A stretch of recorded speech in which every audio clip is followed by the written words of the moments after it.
यहाँ पर श्री नाभा जी ने रामानुजाचार्य जी को एक उपमा दी है और वे कहते हैं, कृपण पाल करुणा समुद्र श्री रामानुज सम नहीं भयो, नहीं भयो।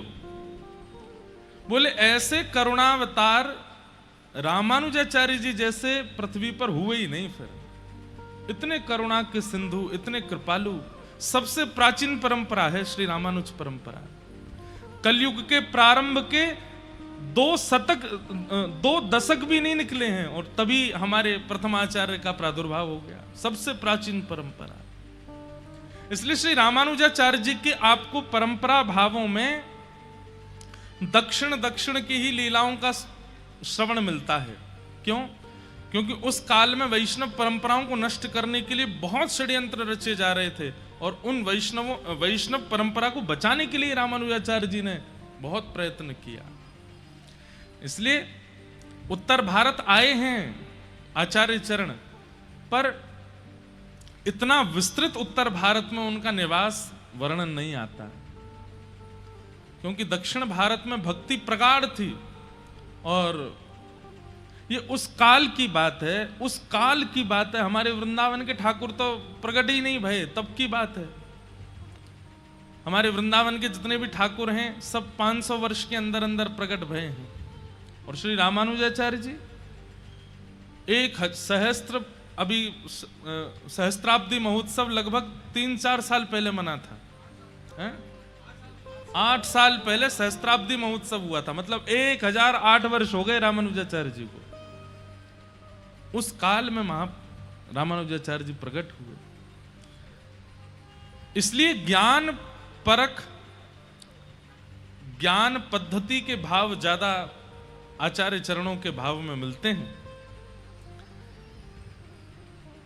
अब उसी भाव में हम लोग आगे चलेंगे। कल हम लोगों ने लो तू बाहर मिल, इसमें हम सब नोट्स लिखते हैं अपने, लेकिन बढ़िया है, कोई ना कोई चीज ऐसी बननी चाहिए जो याद रहे जीवन भर। तो श्रीमद् रामानुजाचार्य जी महाराज आपका प्रादुर्भाव हुआ। आपकी पिताजी श्री केशवाचार्य जी और माताजी श्री कांतिमती जी। हमको ब्रजमंडल में एक महापुरुष ने एक बहुत अच्छी बात कही थी, हम आपसे कह दें। ये आचार्य चरण जितने भी प्रकट हुए हमारी धराधाम पर, इनके माता पिता ने ऐसा कौन सा यज्ञ किया या तप किया कि उनके घर में ऐसे परम भागवत हुए? बहुत ध्यान से सुनिएगा। 2 भाव विशेष हैं, सब लोग बहुत सावधानी से सुनो। बैठ जाओ, कोई बात नहीं। हाँ, आ जाओ।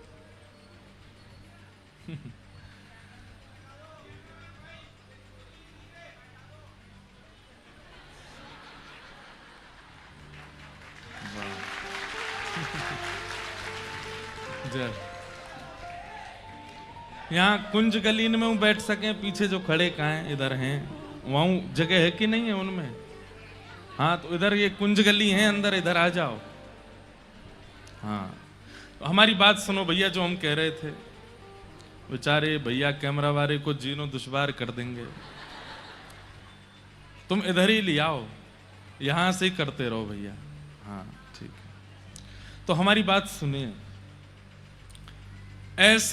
ऐसा क्या करते हैं माता पिता कि उनके यहां कोई वैष्णव बालक का प्रादुर्भाव हो जाता है, या कोई ऐसे आचार्य चरण कैसे, ऐसा क्या करते हैं माता पिता कि उनके जीवन में ऐसी कौन सी भजन पद्धति आती है कि आचार्य चरण उनको स्वीकार करते हैं?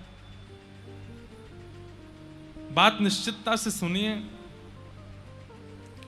आजकल विवाह के उपरांत भी गृहिणी और पति की एक ही इच्छा रहती है कि जीवन के दिन 4 जितना हो सके ऊधम कर लो, संग मिलकर के जितना हो सके खाओ पियो, ऊधम मचाओ, ऐशो आराम करो दुनिया। आकाश मार्ग में जितने भी आचार्य चरण हैं वे प्रतीक्षा करते हैं कि हमें ऐसी कोई कुलीन माता मिले या ऐसे कोई कुलीन परिवार के पिता मिले जिनको हम अपने माता पिता बनाने के लिए उनके गर्भ में जाके जन्म लें। ठाकुर जी से वे प्रार्थना करते हैं, ठाकुर जी देखिए जयपुर में फलाने कॉलोनी में एक घर है, वहां पर एक दो दंपति हैं, बड़े पवित्र चित्त वाले हैं, उनका हृदय इतना पवित्र है, उनका चित्त इतना पवित्र है, भले ही पति पवित्र नहीं है, पत्नी पवित्र है, पत्नी पवित्र नहीं है। अब एक और बात होती है, कहीं कहीं पत्नी का स्वरूप इतना पवित्र नहीं है लेकिन पति पवित्र है, तो भी आचार्य चरण नहीं आएंगे। लेकिन पति भले ही पवित्र नहीं है, लेकिन मां अगर पवित्र है, क्योंकि 9 महीने रहने हैं ना, तो आचार्य चरण स्वीकार कर लेते हैं।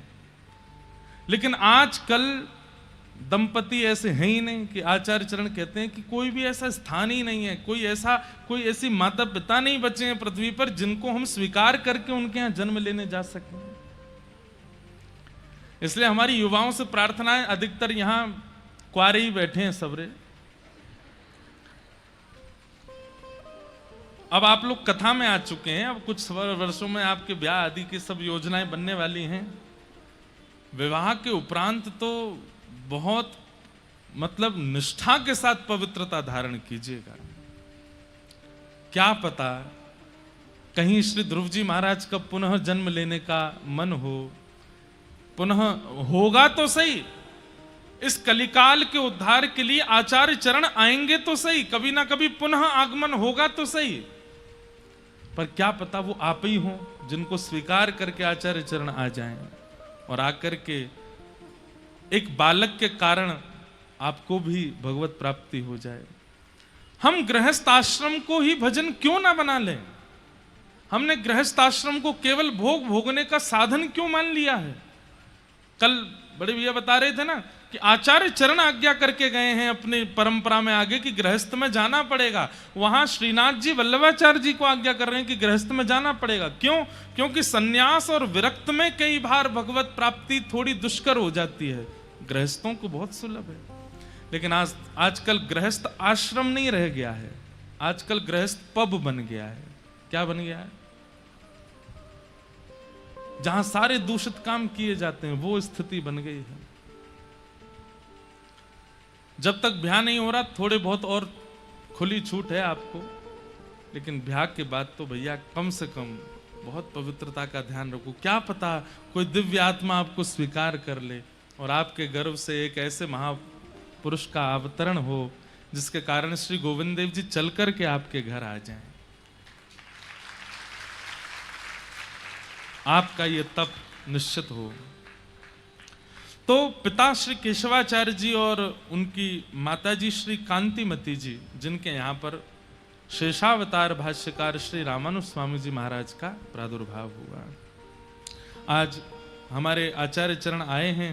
और आप जैसे आए तो महाभूतपुरी, जहाँ पर आचार्य चरण का प्रादुर्भाव, वहाँ का प्रसाद लाए हैं। वो आते ही बोले महाभूतपुरी रामानुजाचार्य जी के जन्म स्थान से प्रसाद आया है। अब ये इससे बड़ा और क्या आनंद होगा कि आचार्य चरण का चरित्र चल रहा है और उनके ही दक्षिण के स्थान से प्रसाद आ जाए। बाल्यकाल में भी आपकी जो चेष्टाएं थी वो सामान्य बालकों जैसी नहीं थी, और ये मैंने लगभग आचार्यों के चरित्रों में देखा है कि वो बाल्यकाल में भी उनकी चेष्टाएं सामान्य नहीं होती, छोटे बालकों जैसे नहीं होते। वो वहां पर भी धीर गंभीर सरल सहज निर्मल ये स्वभाव उनका रहता है। मात्र 16 वर्ष की आयु में आपका तेज मांबा नाम की एक कन्या से ब्याह हुआ। हमारे दक्षिण भारत में माताओं को अम्बा बोलते हैं, तो तेज मां अम्बा उनका नाम, जिनसे आपका विवाह हुआ। कुछ ही वर्ष बाद आपके पूज्य पिताजी श्री केशवाचार्य जी का वैकुंठ गमन हो गया। चरित्र तो देखिए बहुत वृहद है, बहुत विस्तृत है, पर नाभाजी ने जिन जिन भावों का स्मरण रखा है उन्हें मैं आपके सामने प्रस्तुत करूंगा। पिताजी के जाने के बाद आपने मन में विचार किया कि अब हमें कांचीपुरी जाकर के रहना चाहिए, और आप अपनी माताजी और पत्नी को लेकर के कांचीपुरी चले गए। 2 कारण थे कांचीपुरी जाने के। पहला कारण था श्री कांचीपुरी स्वामी जी, वहां पर श्री वैष्णव परंपरा के प्रधान आचार्य श्री कांचीपुरी स्वामी जी विराजमान थे, उनका दर्शन और सत्संग प्राप्त हो जाएगा।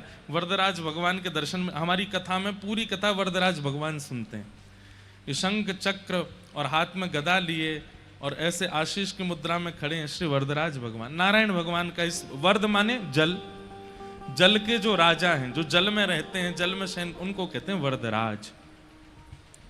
तो पूरी कथा हमारी वरदराज भगवान ही सुनते हैं, हमारे श्री वैष्णव परंपरा के इष्ट हैं वरदराज भगवान। तो रामानुजाचार्य जी के मन में आया कि मैं अब कांचीपुरी जाकर के ही रहूं, वहां पर कांचीपुरी स्वामी जी का सत्संग करूंगा और वहीं पर अद्वैत वेदांत के प्रकांड पंडित हैं श्री यादव प्रकाश जी, उनसे ब्रह्म सूत्र का अध्ययन करूंगा। गुरुदेव भी मिल जाएंगे अध्ययन करने के लिए और ठाकुर जी की दर्शन और स्वामी जी का सत्संग भी मिल जाएगा। और आप अपनी पत्नी और मां के साथ कांचीपुरी प्रस्थान कर गए। तो यादव प्रकाश जी आपके शिक्षा गुरु थे, पढ़ाते थे आपको, लेकिन कई जगह मत अलग अलग हो जाते हैं। मत अलग कैसे होते हैं? आपको अपनी बात सिद्ध करनी है, कई लोग उसको ज्ञान के द्वारा, फॉर्मूलाज के द्वारा, अन्य अन्य साधनों से सिद्ध करते हैं और कई सामान्य लोग उसको प्रेम से सिद्ध कर देते हैं। तो आपके जो गुरु जिनसे आप अध्ययन कर रहे थे रामानुजाचार्य जी, वो यादव प्रकाश जी, वो किसी भी बात को सिद्ध करते थे तो उसमें अद्वैतवाद देखते थे। तो एक दिन एक शिष्य चरणों में आता है और उसने एक सूत्र कहा और कहा कि गुरुदेव इसका अर्थ क्या होगा? और सूत्र क्या था? तस्य यथा कप्यासम पुंडरीकमेव मक्षिणिम। ये सूत्र कहा, बोले गुरुदेव इसका अर्थ क्या होगा?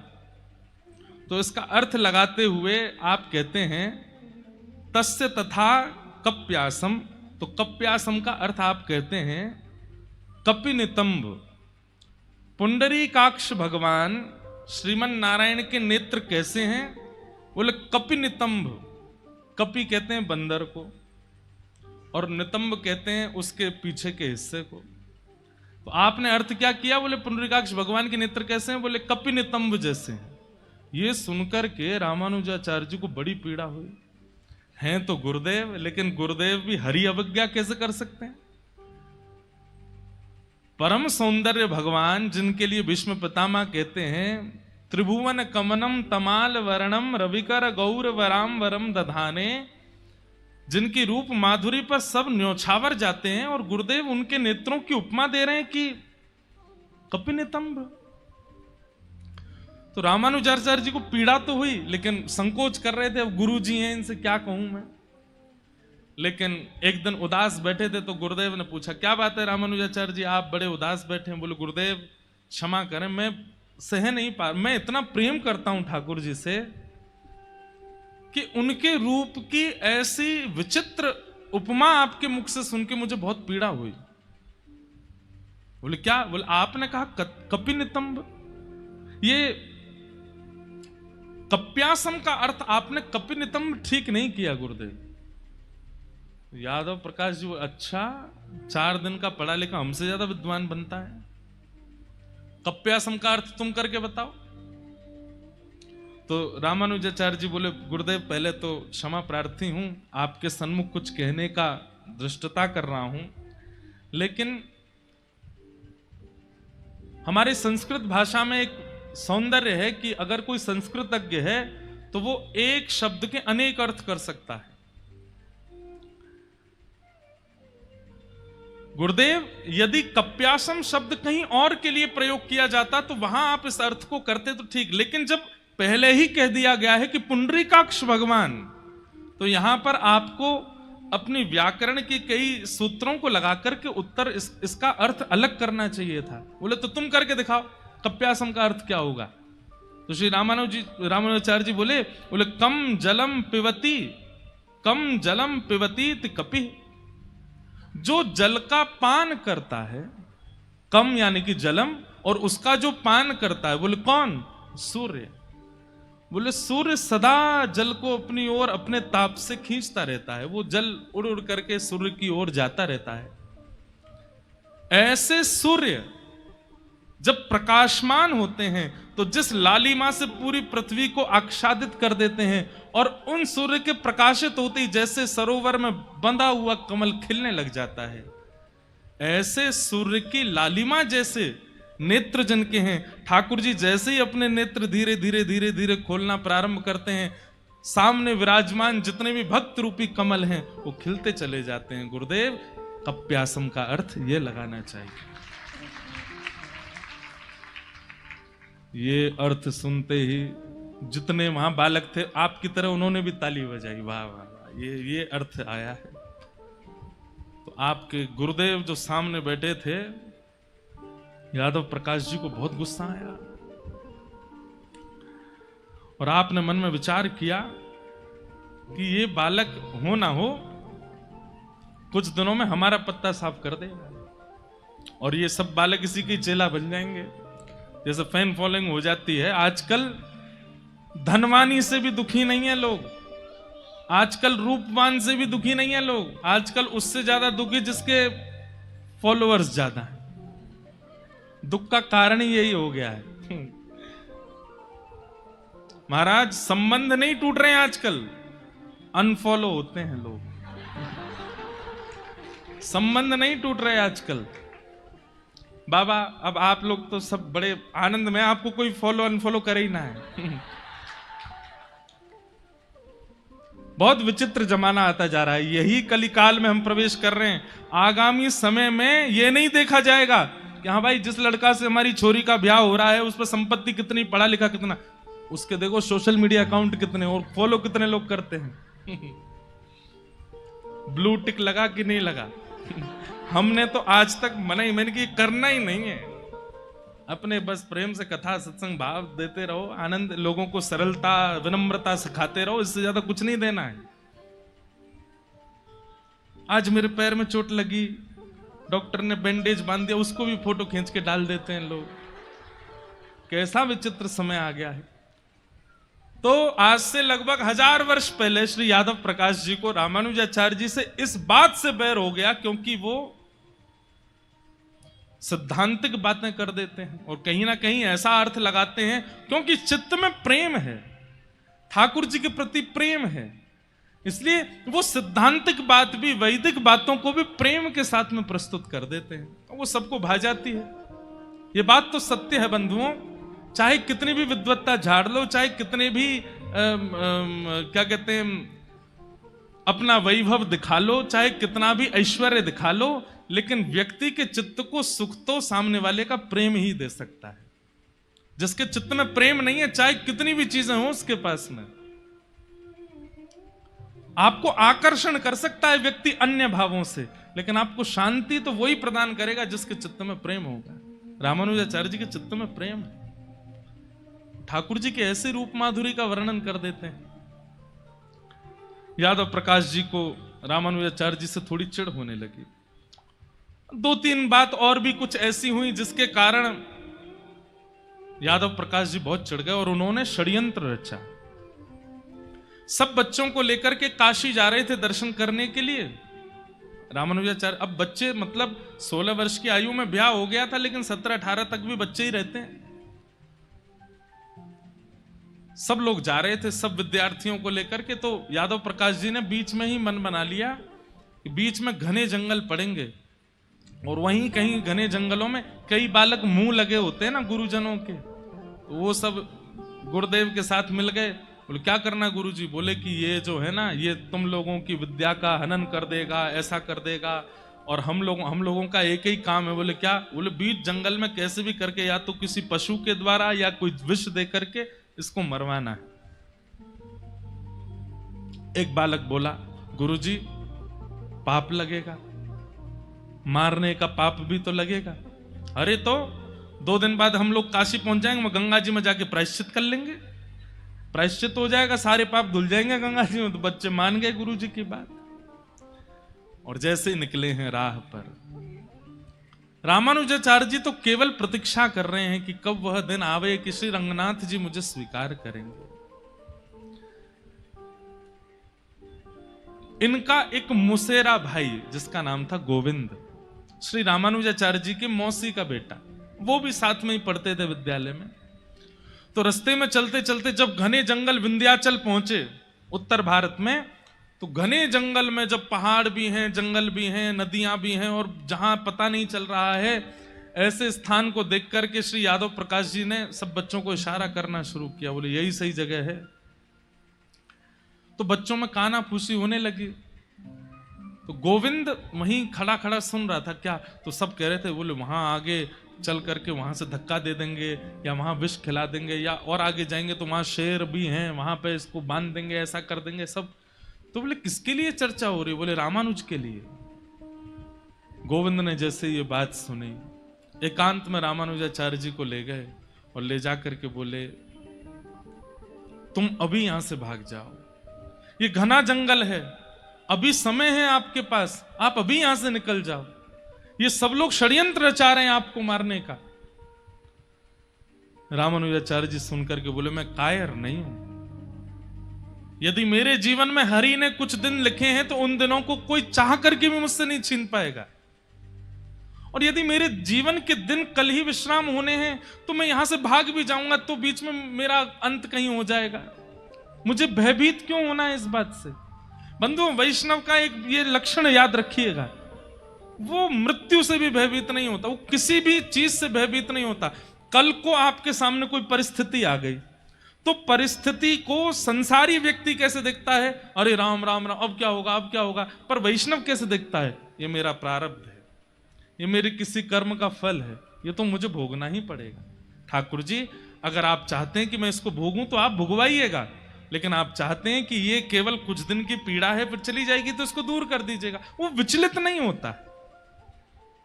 कई लोग बहुत विचलित परेशान होते हैं, हम भी होते थे पहले, पर कथा करते करते हम आपसे सत्य बता रहे हैं, ठाकुर जी ने कृपा करके बहुत चीजों में परिवर्तन कर दिया, अब विचलनता नहीं होती।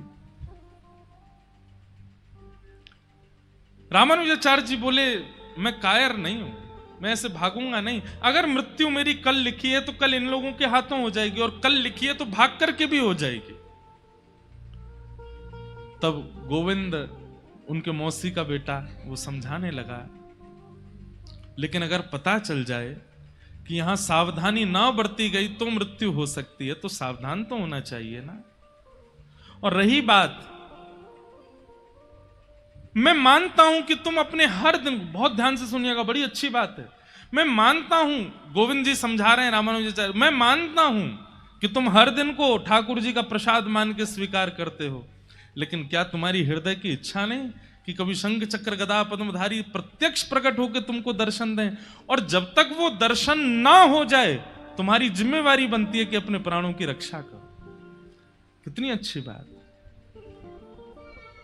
मतलब किसी को बुखार चढ़ा तो वो इसलिए भयभीत नहीं है कि अब बुखार आ गया मुझे, वो इसलिए भयभीत है अभी राधारमण जी दिखे नहीं है मुझे, अभी मुझे साक्षात्कार उनका हुआ नहीं, मैं पीड़ा में क्यों आ गया, ये रोग मुझको क्यों लग गया, हे नाथ ये रोग भले ही मेरे प्राण ले ले, लेकिन प्राण निकलने से पूर्व आपका साक्षात्कार तो हो जाए, मैं जिसके लिए पृथ्वी पर आया हूं। कितनी सुंदर बात। रामानुजाचार्य जी इसलिए उस टोली के बीच से भाग गए कि अभी तक नेत्रों से श्याम सुंदर को देखा नहीं, जब तक देख ना लूं तब तक प्राण कैसे त्याग दूंगा।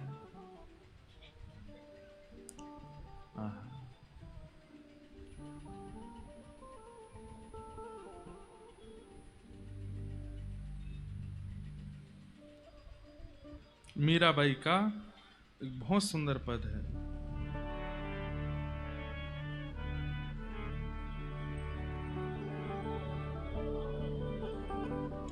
कबहू मिले पिया मोरा गोविंद, कबहू मिले पिया मोरा गोविंद, कबहू मिले पिया मोरा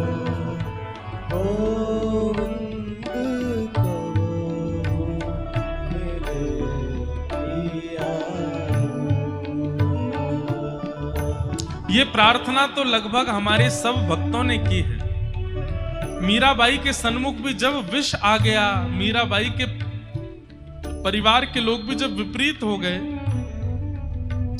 तब भी मीराबाई कहती हैं ठाकुर जी से, चाहे जितना यतन दे दीजिए, चाहे जितनी पीड़ा दे दीजिए, चाहे जितना लोगों को, परिवारी जनों को विपरीत कर दीजिए, पर नाथ मेरे हृदय से दूर मत होना, बस मेरे नेत्रों से दूर मत होना। कभी ऐसा दिन ना निकले कि मैं आपको देखूं ना, कभी ऐसा दिन ना निकले मैं आपको भजूं ना, कभी ऐसा दिन ना निकले मैं आपको याद करूं ना। भोजन के बिना रह सकती हूं मैं, परिवार के बिना रह सकती हूं, किसी के सपोर्ट के बिना, किसी के आश्रय के बिना रह सकती हूं मैं, लेकिन आपके बिना नहीं रह सकती। कब मिले पिया मोरा गोविंद, कब मिले पिया मोरा गोविंद, कब गाइए।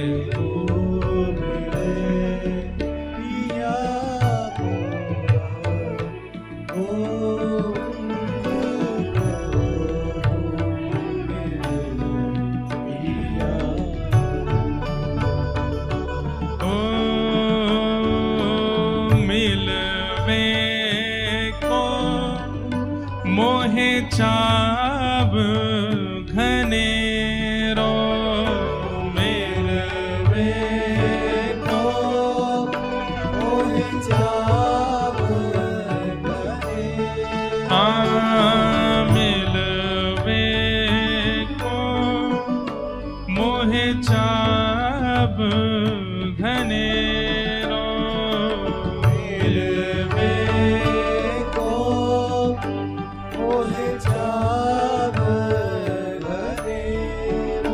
हाँ कब देखूं मुख तोरा गोविंद, कब देखूं मुख तोरा गोविंद, कब मिले पिया मोरा गोविंद, कब मिले पिया गोविंद,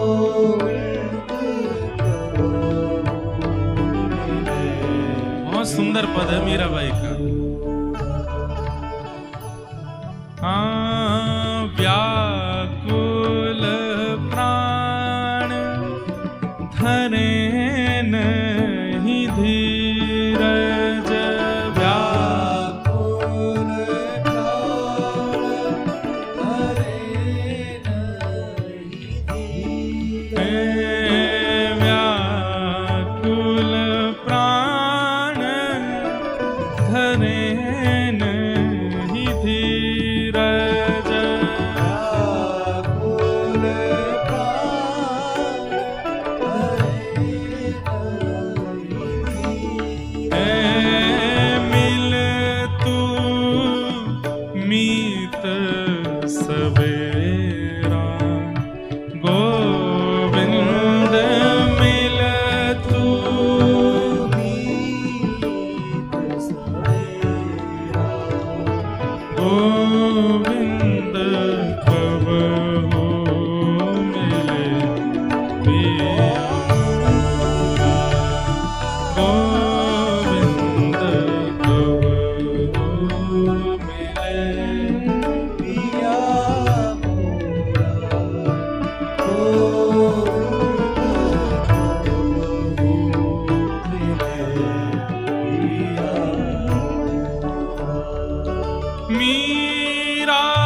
लिए भय नहीं है श्री रामानुजाचार्य जी को। प्राण भले ही चले जाएं, पर जिस कार्य के लिए पृथ्वी पर आए हैं, एक तो वैष्णव उद्धार और दूसरा हरि दर्शन, वो तो करके जाएं कम से कम।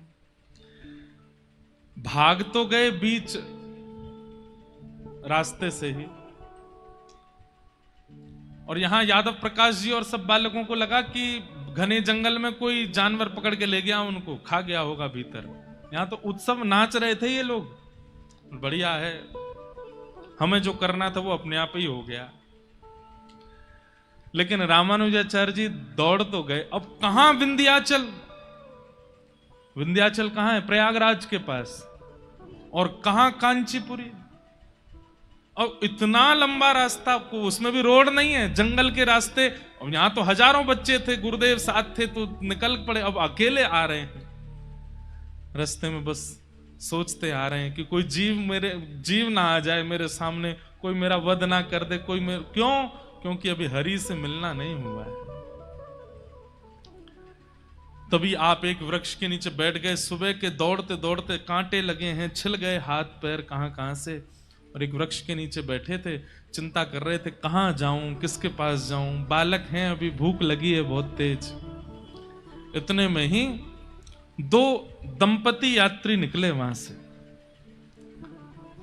और दोनों यात्रा करते हुए जा रहे थे। तो आप उनको देख करके थोड़े सहम गए, और उन दोनों दंपतियों ने जब रामानुजाचार्य जी को देखा तो परम सुंदर बालक आए समीप। बोले, अरे बालक तुम कहां जा रहे हो? बोले, हम कांचीपुरी जा रहे हैं। अच्छा, हम दोनों भी दक्षिण यात्रा पर जा रहे हैं, हम लोग सेतुबंद आदि दर्शन करने के लिए जाएंगे, और हमें मार्ग भी पता है जंगल का, तुम हमारे साथ ही हो लो, और हमें लगता तुमने कुछ खाया भी नहीं है, कुछ पालो।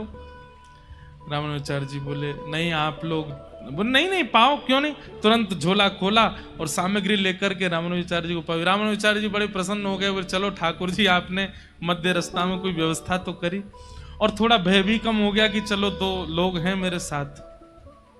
अर्धरात्रि का समय हुआ तो जो दंपति थे उनमें पत्नी उठ करके कहने लगी, अरे मुझे तो बहुत तेज प्यास लगी है, कहीं से जल की व्यवस्था करो।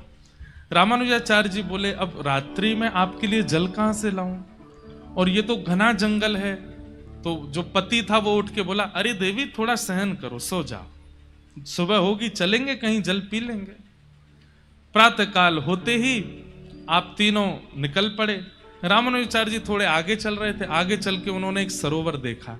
अरे आप लोग जल्दी आइए, यहां पर एक सरोवर है, यहां जलपान की व्यवस्था है।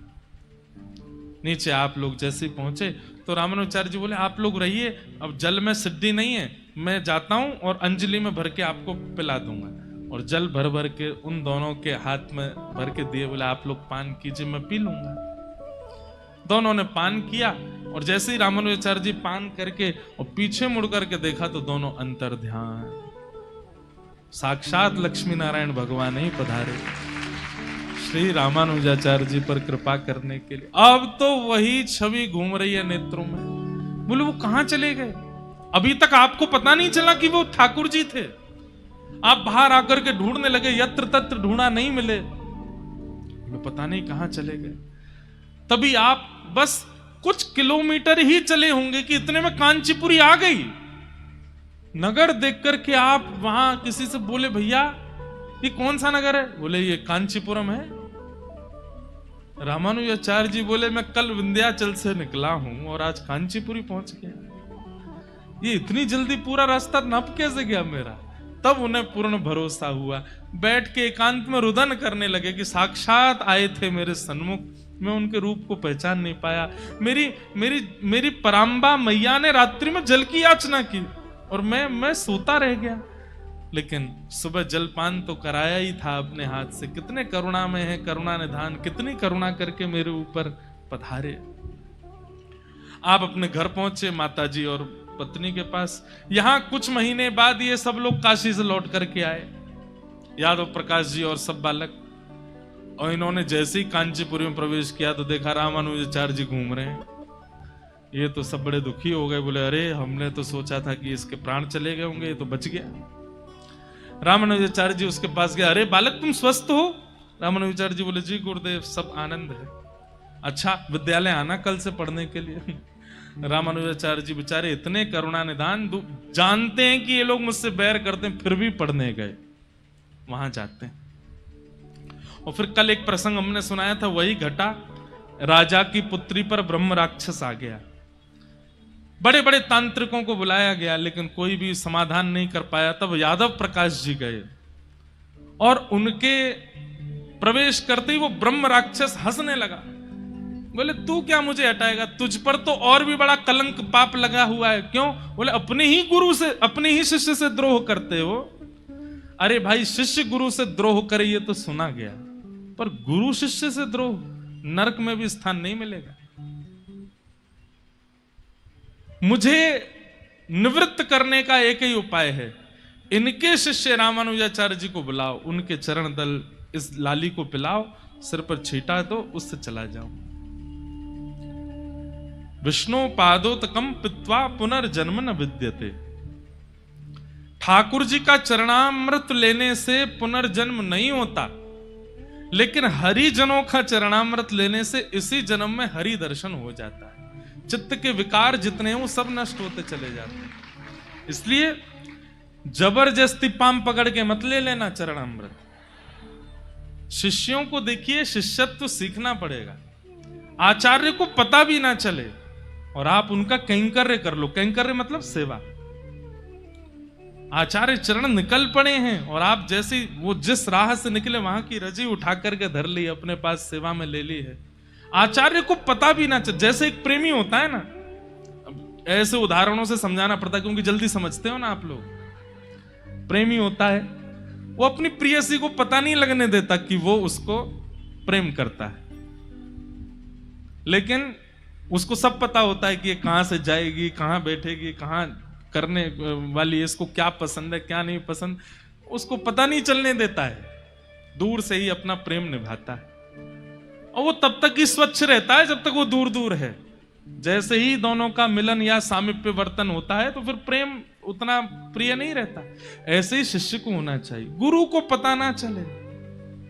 हाँ, शरणागति ले ली, शरणागति के बाद में अब आप आग्रह नहीं कर सकते। ठीक है, कुछ भावों के तो आग्रह होते हैं, पर कुछ भावों में जहां लग रहा हो कि थोड़ा संकोच है चित्त में, वहां आप कर दीजिए, उनको पता भी ना चले। पर शिष्य कैसे होते हैं आजकल, वो तो बढ़ चढ़ के, गुरुजी देखिए हमने ये किया, हमने ये किया, हम इतना करते हैं, हम ये करते हैं। ऐसा प्रस्तुत जब आप गुरु के सन्मुख करने लगते हैं ना, तो गुरु की दृष्टि में आपके प्रति फिर भाव आता है कि भाई इतना प्रचार तुम मेरे सामने कर रहे हो, दुनिया के आगे तो कितना ही करते होंगे। गुरु को पता ना चले और आप सेवा कर दो। कितने, अब मुझे तो इतनी वाणियां याद आ जाती हैं। श्री हरिदास परंपरा के हमारे श्री भगवत रसिक देव जी अपने गौरीलाल कुंज के जो आचार्य चरण हुए, जिनके कथा सुनाते हैं, कौन से आचार्य थे? श्री रसिक बिहारी जी, बिहारिन देव जी, उनका चरित्र आता है। कैसी गुरु ने उनकी परीक्षा ली, अद्भुत चरित्र हैं। तो रामानुजाचार्य जी का चरणों तक जब प्रदान किया गया तब वो मुक्त हुए। ये देख करके यादव प्रकाश जी को और गुस्सा आ गया और उन्होंने रामानुजाचार्य जी से कहा, सुनो तुम कल से विद्यालय मत आना, अब हम तुमको पढ़ाना ही नहीं है। रामानुजाचार्य जी बोले जो आज्ञा, नहीं आऊंगा। आपने आज्ञा दी थी तो मैं आया, अब आप मना कर रहे हैं तो नहीं आऊंगा। तब रामानुजाचार्य जी मन में विचार करने लगे, मैं कांचीपुरी आया किस लिए था? दो कारणों से आया था। एक तो कांचीपुरी स्वामी जी से मुझे उनका सत्संग करना था, दूसरा मुझे इनसे पढ़ना था। अब ये तो मेरे जीवन से चले गए, निश्चित ही मेरी ही कोई कमी रही होगी जो गुरु मेरे जीवन से चले गए। तब कांचीपुरी स्वामी जी के चरणों में जाकर के रोने लगे, बोले अब मेरा कौन सहारा है यहाँ पर? यादव प्रकाश जी ने मेरा त्याग कर दिया, अब आप ही मुझ पर कृपा करो। तब कांचीपुरी स्वामी जी ने आपको हृदय से लगाया, बोले अरे जब नाथ साक्षात रंगनाथ बैठे हो तो फिर कोई अनाथ कैसे हो सकता है?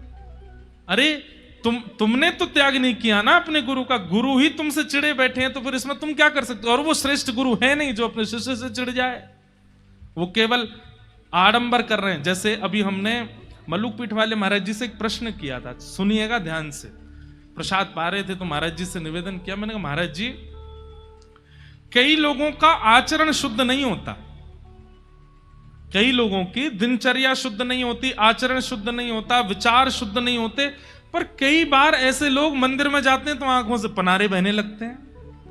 कई लोग ऐसे कथा में आते हैं तो उनके आंखों से आंसू नहीं रुकते हैं, और हम उनको अच्छे से जानते हैं कि इनका खान पान भी शुद्ध नहीं है, आचरण भी शुद्ध नहीं है, फिर भी इतनी भावुकता। मैंने कहा महाराज जी, हम अपनी बात कह रहे हैं कि हम अगर कुछ दिन आचरण में कुछ पलट फेर करते हैं तो हमारे आंसू ही नहीं आते लाल जी को देख करके। हमको इतना बोध होता है कि आचरण शुद्ध ना होने से जब हमारी भावुकता नष्ट हो जाती है, और कोई व्यक्ति जो सदा दुराचरण ही करता इतना भावुक कैसे हो जाता है ठाकुर जी के आगे जाके। महाराज जी ने इसका बहुत अच्छा उत्तर दिया। महाराज जी क्या उत्तर देते हैं, बोले जैसे पिक्चरों में हीरो के मर जाने पर हीरोइन सिर पटक पटक करके रोती है, उसको पता है कि ये मरा नहीं है, लेकिन कैमरा चालू है, मुझे दिखाना है सबको।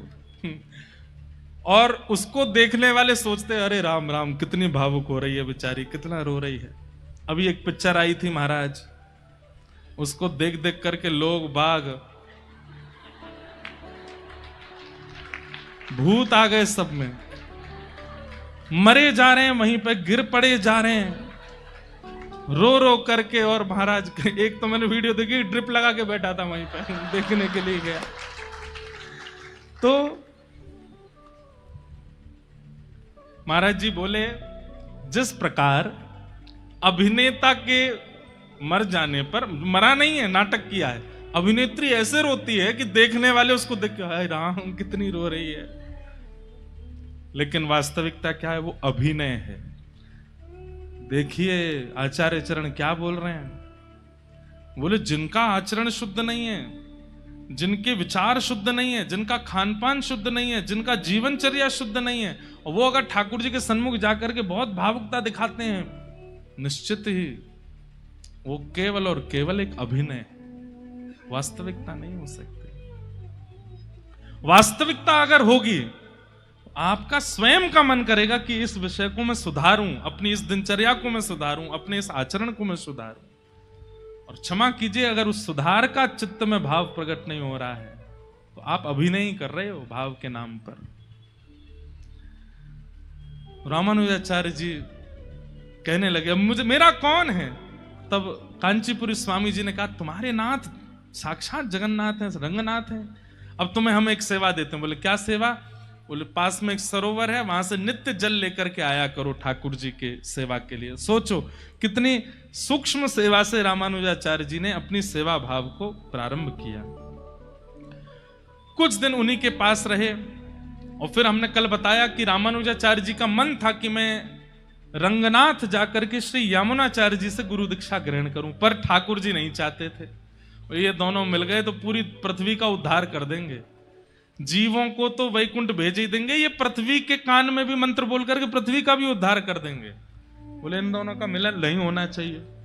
तब जैसे ही रामानुजाचार्य जी पहुंचे, कल सबने कथा सुनी थी ये, रामानुजाचार्य जी पहुंचे तो श्री यामुनाचार्य जी की 3 उंगलियां बंद थीं और वे वैकुंठ धाम प्रस्थान कर चुके थे। तब आपने 3 संकल्प लिए। पहला संकल्प क्या लिया? श्री वैष्णव मत का प्रचार और संसारी जीवों का हरि चरणों में शरणागति कराऊंगा। ये बात सुनते ही आपकी एक उंगली खुल गई। दूसरी बात आपने कही ब्रह्म सूत्र और विष्णु सहस्त्र नाम पर श्री भाष्य लिखूंगा, दूसरी उंगली खुल गई। तीसरी बात आपने कही द्रविड़ भाषा में, दक्षिण भाषा में लिखे हुए श्री वैष्णव परंपरा के ग्रंथों को मैं संस्कृत में बद्ध करूंगा, कहते तीसरी उंगली खुल गई। मतलब उनकी एक प्रकार से भावनात्मक दीक्षा तो यामुनाचार्य जी ने कर दी। रामानुजाचार्य जी ने प्रणाम किया, लेकिन नाराज हो गए। रंगनाथ भगवान से बोले आपने मेरे गुरुदेव से मिलने नहीं दिया, मैं अब आपको नहीं देखूंगा। चले गए वहां से। ठाकुर जी बोले आज यामुनाचार्य जी गए, शोक का दिन है, और शोक के अवसर पर रामानुजाचार्य आए हैं, मैं अभी बाहर आकर के वो सब भाव प्रकट नहीं करूंगा। मैं तो तब रामानुज को मिलूंगा जब आनंद का उत्सव हो रहा हो। अभी रामानुजाचार्य जी के शोक है, इसलिए अभी रूठ के चले गए, कोई बात नहीं, हम मना लेंगे बाद में। रामानुजाचार्य जी वहां से वापस आए और फिर यामुनाचार्य जी के ही 5 शिष्यों से रामानुजाचार्य जी ने अपने संपूर्ण सिद्धांत को ग्रहण किया। कैसे? श्री कांचीपुरी स्वामी जी से आपने सेवा पद्धति सीखी, ठाकुर जी की सेवा कैसे होती है। श्री महापूर्ण स्वामी जी से आपने पंच संस्कार ग्रहण किए। अब इसके पीछे भी बड़ी सुंदर कथा है। महापूर्ण स्वामी जी, उनसे आप दीक्षा लेने के लिए, पंच संस्कार लेने के लिए गए और आपने कहा मुझे संस्कार दे दीजिए, मुझे दीक्षा दे दीजिए।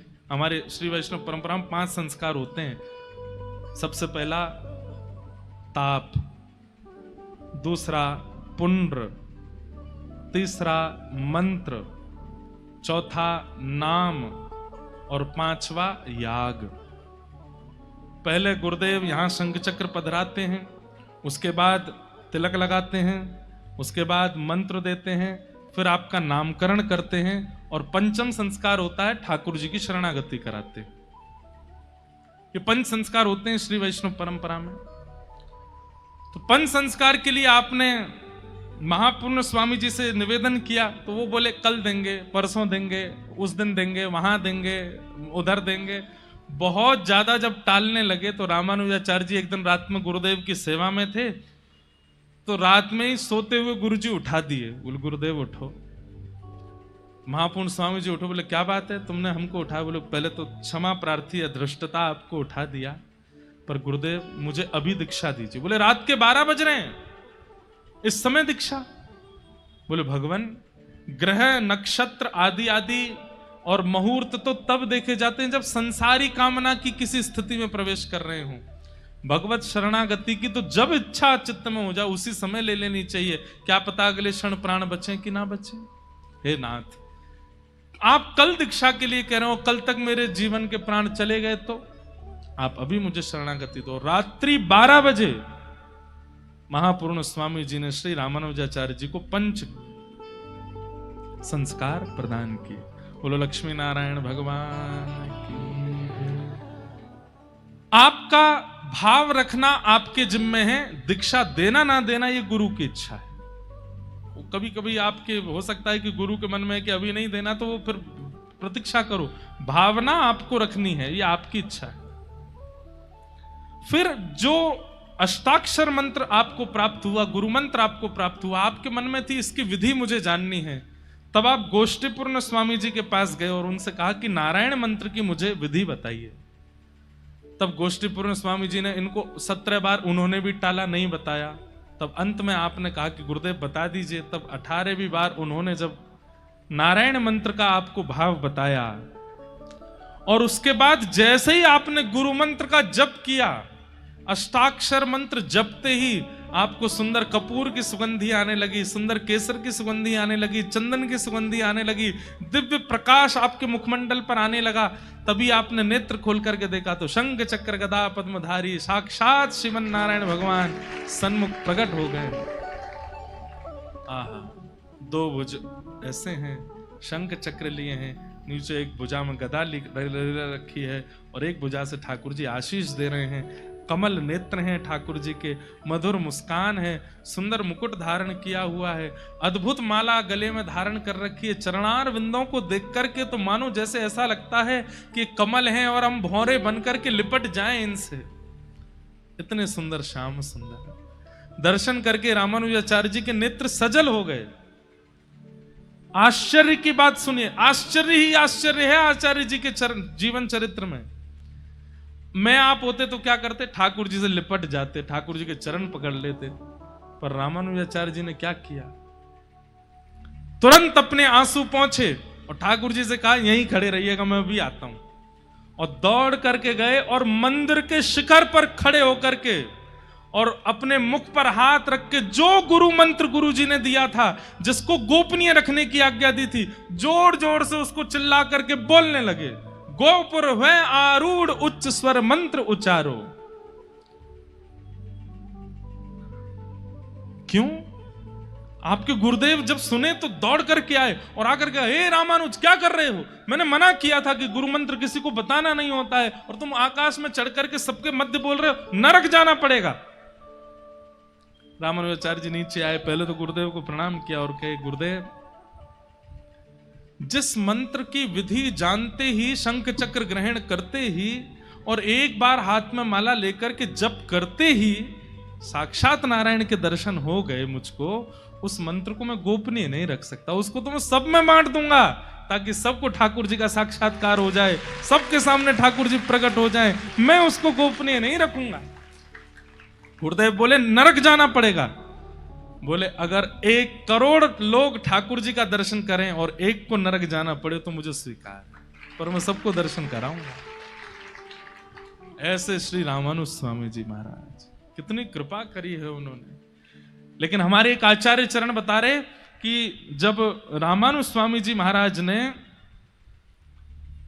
यह मंत्र उच्चारण किया, केवल 72 लोगों ने उसको सुना और सुन करके आप दौड़े दौड़े चले आए। जैसे ठाकुर जी ने वंशी बजाई थी वृंदावन में, असंख्य गोपियों में से केवल उन्हीं को सुनाई दी जिनके चित्त में प्रेम था, वे सब दौड़ करके आई। और फिर रामानुजाचार्य जी ने विधिवत एकांत में ले जाकर के उन 72 लोगों को संपूर्ण श्री वैष्णव परंपरा का भाव बताया और वहां से श्री रामानुज परंपरा वृहद रूप में प्रारंभ होती चली गई।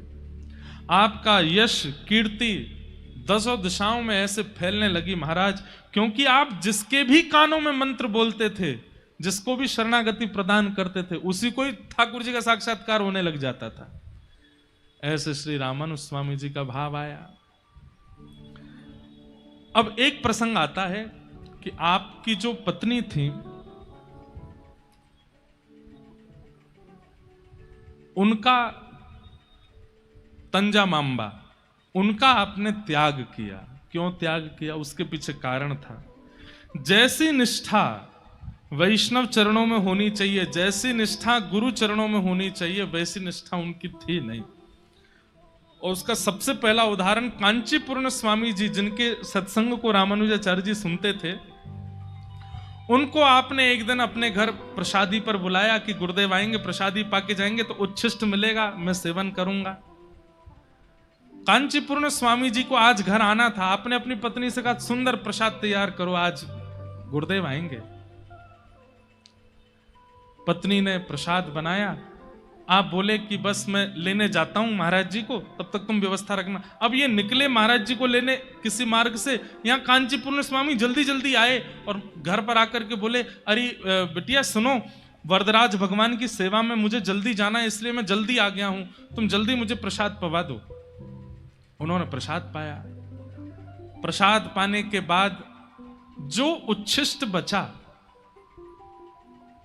उसके प्रति भावना ना रख करके आपने उस उच्छिष्ट को बाहर खड़ा, कोई ऐसी कोई राह चलता व्यक्ति था, उसको कहा इधर आइए थोड़ा भोजन बचा है, लो खा लो, और उसको दे दिया।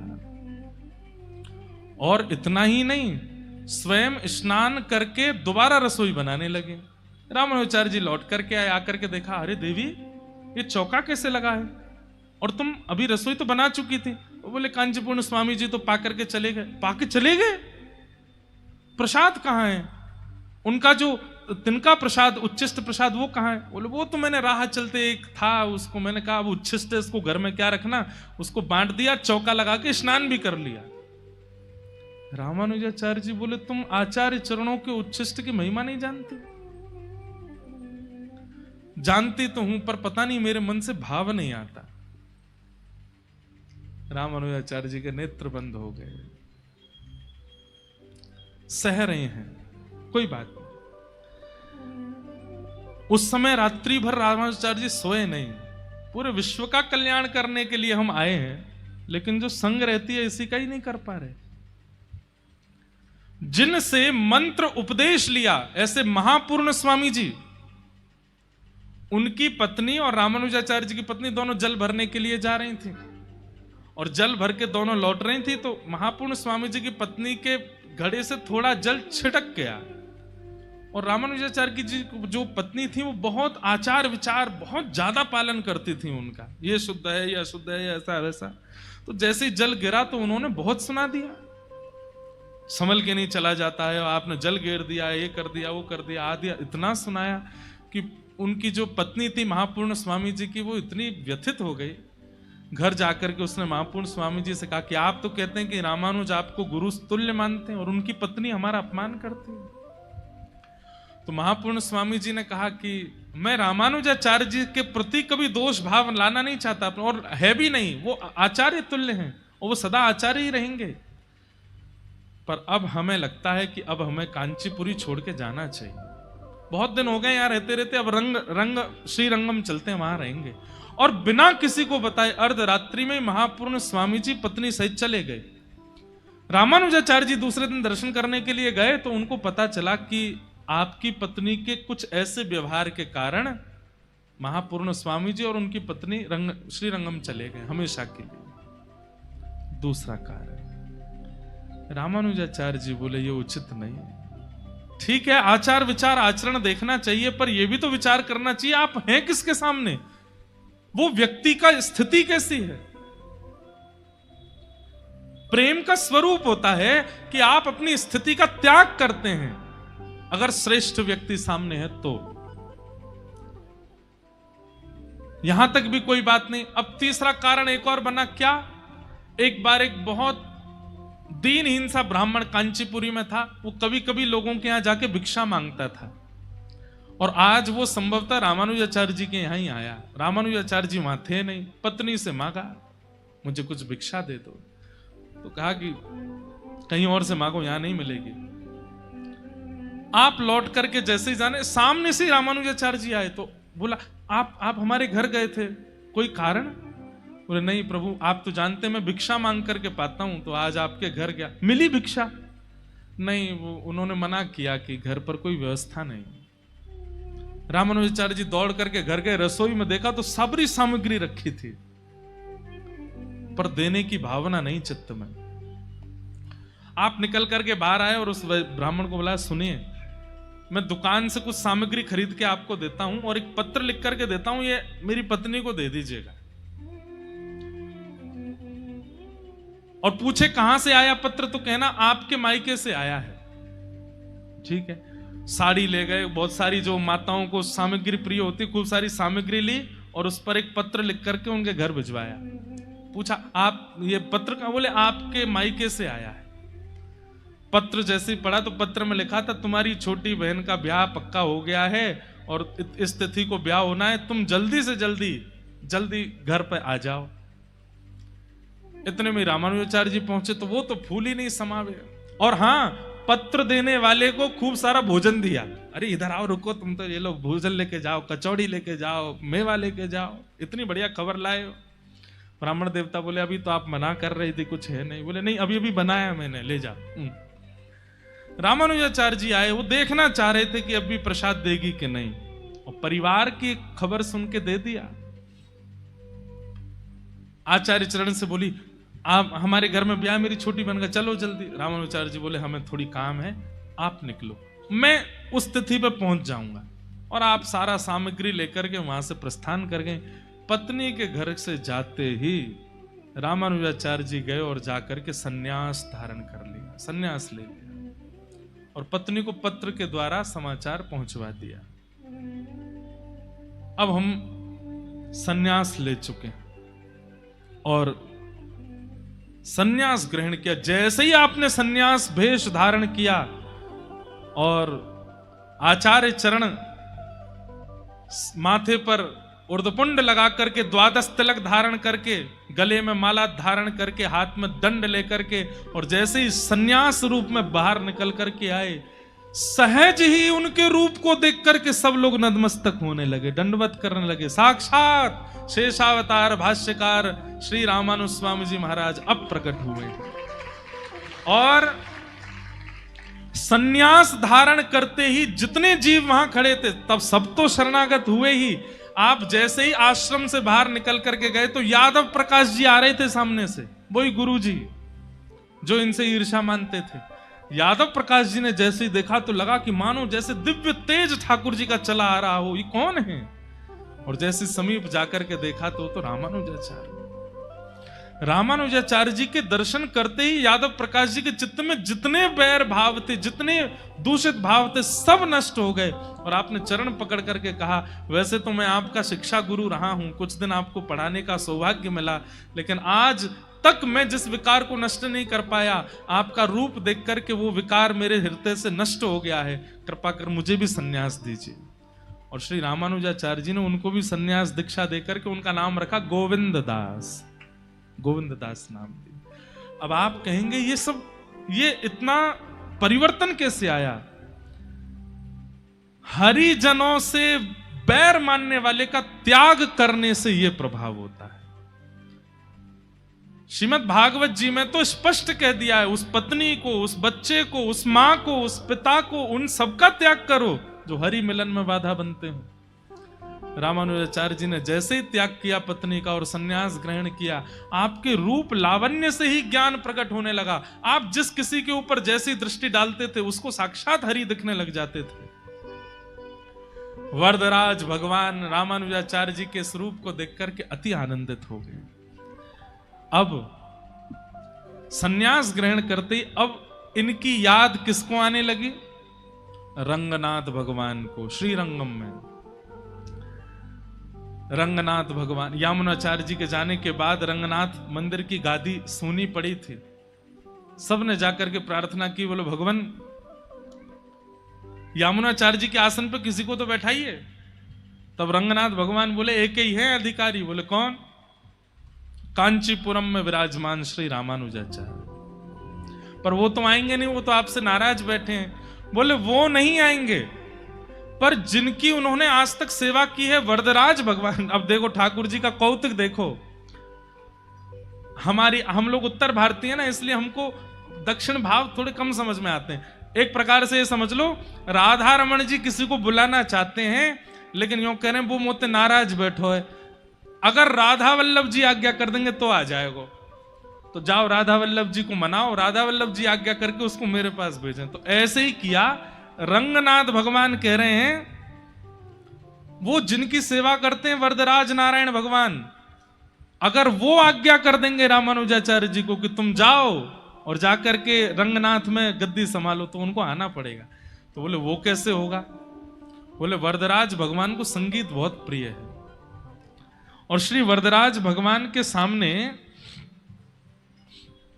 आप लोग यामुनाचार्य जी के पुत्र, जो कि संगीत के विशारद हैं, संगीत में बहुत अच्छे हो चुके हैं, उनका नाम था श्री वररंग जी, यामुनाचार्य जी के पुत्र, इनको भेजो।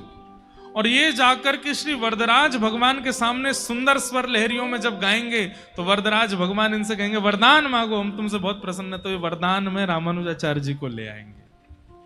ठाकुर जी योजना बना रहे हैं, ठाकुर जी ही देने वाले हैं। कैसी विचित्रता है ठाकुर जी की लीला। वररंग जी से कहा कि आप जाइए और कांचीपुरम में श्री वरदराज भगवान से रामानुजाचार्य जी को लेकर के आइए। वररंग जी जब आए तो रामानुजाचार्य जी ने उनका सत्कार किया। यामुनाचार्य जी के पुत्र हैं, आइए पधारिए। कैसे आए? बोले वरदराज भगवान के सामने राग सेवा करनी है। और आप उनके सामने बैठ कर के राग सेवा करने लगे, गाने लगे भाव। अब भाव तो उन्होंने कुछ तमिल में गाया होगा, लेकिन हम पद गा देते हैं। कोदार जग माही ऐसो, कोदार जग माही ऐसो, कोदार जग माही ऐसो, कोदार। सब लोग गाओ।